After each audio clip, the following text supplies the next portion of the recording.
So this comes from our buddy Scott once again. What's up, Scott? So he goes, hi, Pete.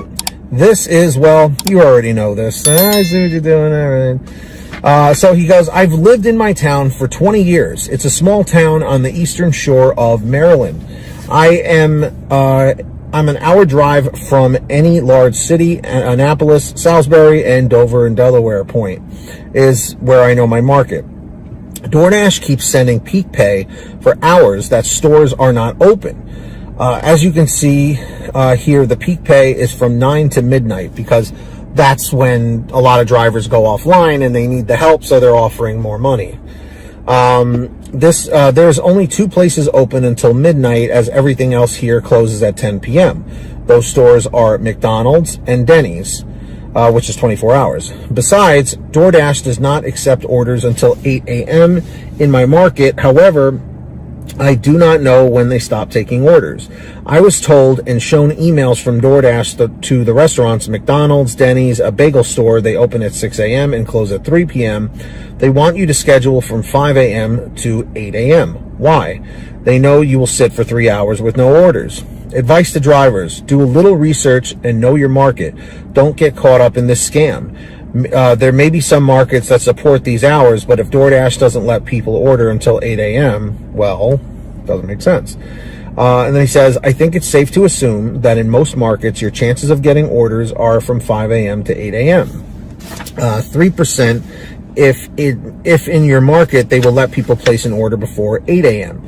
So 8 a.m. to 10 p.m., 100%. 10 p.m. to midnight, 3%. If they will let people place an order after 10 p.m. Also, when your DoorDash app says it's busy, don't believe it. As you can see in the screenshot, DoorDash has told me they don't take orders until 8 a.m. here. Just how busy it can be, it's 7:47 a.m. And you know what? This brings up a really, really interesting point. And the subject of this email was, what's the purpose of peak pay? Know your market and don't get stuck. It's like, why are they offering this peak pay and saying it's very busy when some of these restaurants aren't even open yet, or some restaurants are closed, especially the late night hours, you know?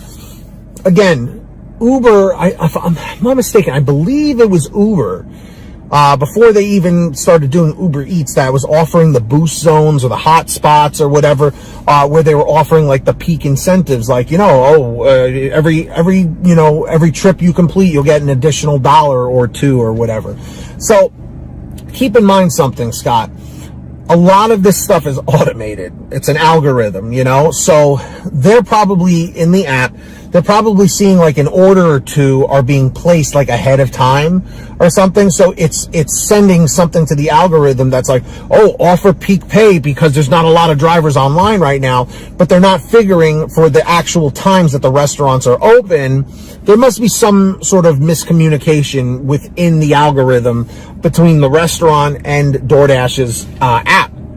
At least that's how it sounds here. So exactly what you said, Scott. You're 100% right. Know your market. Try and start figuring out the schedules and times of these restaurants.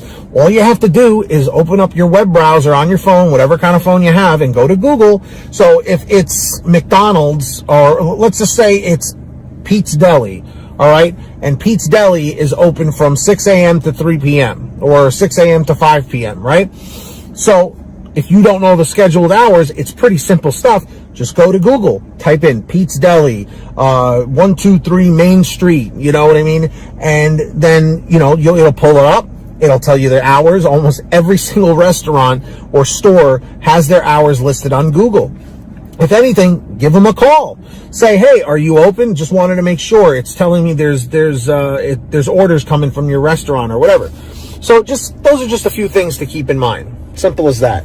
So I think you did a good job, Scott, getting the point across there. So everybody in the chat or the comments, do you agree or disagree about what Scott was saying here about the peak pay being offered at times when it's not even really busy?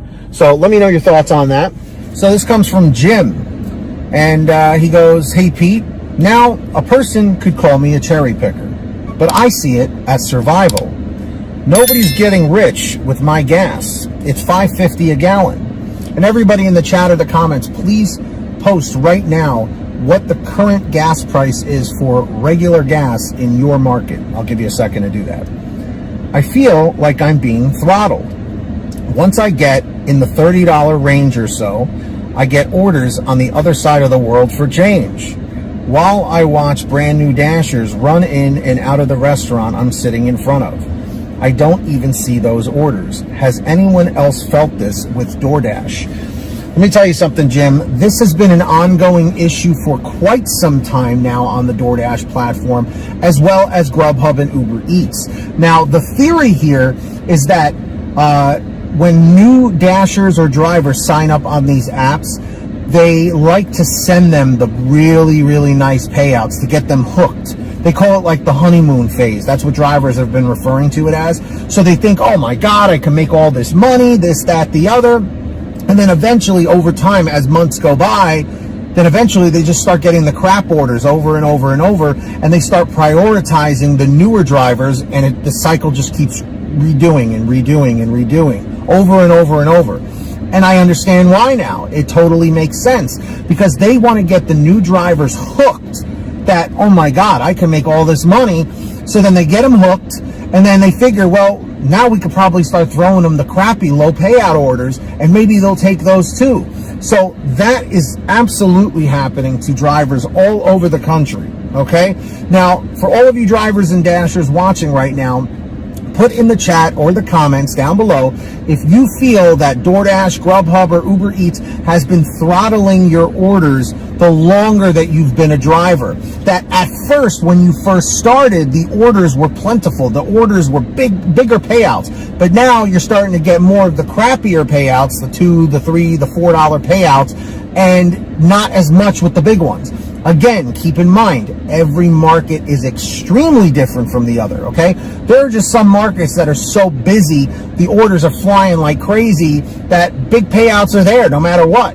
That's different. But if you're in a smaller market, okay, you're going to get slammed with those low payouts. It's just going to happen. So, drivers and Dashers, let me know your thoughts down below. I want to hear from all of you. And a short message, but this is another ridiculous thing from DoorDash. So, this here, let's see, comes from Michelle, and she says, hey, Pete, me and my husband work DoorDash, and we're looking at the promos. My husband's phone would say it's $3.50, and on my phone, it would say only $3. His was 50 cents higher than mine. I have been driving longer than him. He just started a week ago. Keep that in mind, everybody. Is this normal? Everyone doesn't get paid the same promos. I just don't know what to think about this. See attached photos. My husband's is the screenshot with the higher amount. So then she attached a whole bunch of things on there, and it shows it, okay? So with that being said, I think she answered her own question here, that she's been driving or dashing longer than her husband. And at this point of you watching this and me receiving this message, she said that her husband had only been working a week. It doesn't surprise me that DoorDash is kicking it up 50 cents for a newer Dasher to entice them more to hit these bonuses or promos or whatever you want to refer them as, promos, right? So we've talked about this in the past, that DoorDash really loves to cater to brand new drivers. But Pete, why is that? Well, think about it. When you start a brand new job or whatever, especially in the gig economy, they want to get you hooked just like that. Right away. They want you hooked. Okay? When I first started in 2017 with GrubHub, I was hooked immediately. I was like, wow, I can make all this money from the comfort of my own vehicle and nobody really telling me what to do. Oh, I'm in it to win it. And that's why I've been around as long as I have been. Okay? Since 2017. Do the math from the time you're watching this video. Okay? So, with that being said, it is no surprise that they're offering a little bit more money when, with the promo bonus money here for your husband or for anyone who's newer, because they want them to stick around. And they do not want veteran drivers to stick around. Why? Because veteran drivers are educating themselves through social media like YouTube and Reddit and Facebook and whatnot, trying to find ways to make money faster and more efficiently. DoorDash, GrubHub, and Uber Eats and all of these apps want us to take those crappy $2, $3, and $4 and $5 orders. But they know as we educate ourselves, we are going to stop taking those. They want to bring on as many new people as possible so that they'll take these crappy orders that would have no tips on them and want you to drive from here to the moon. So, drivers, dashers, do you think this is a common thing where newer dashers or newer drivers are getting the higher bonuses and promos, or do you think it's a bunch of BS? I'm going to say yes. What is your answer? Put it down below in the chat or the comments.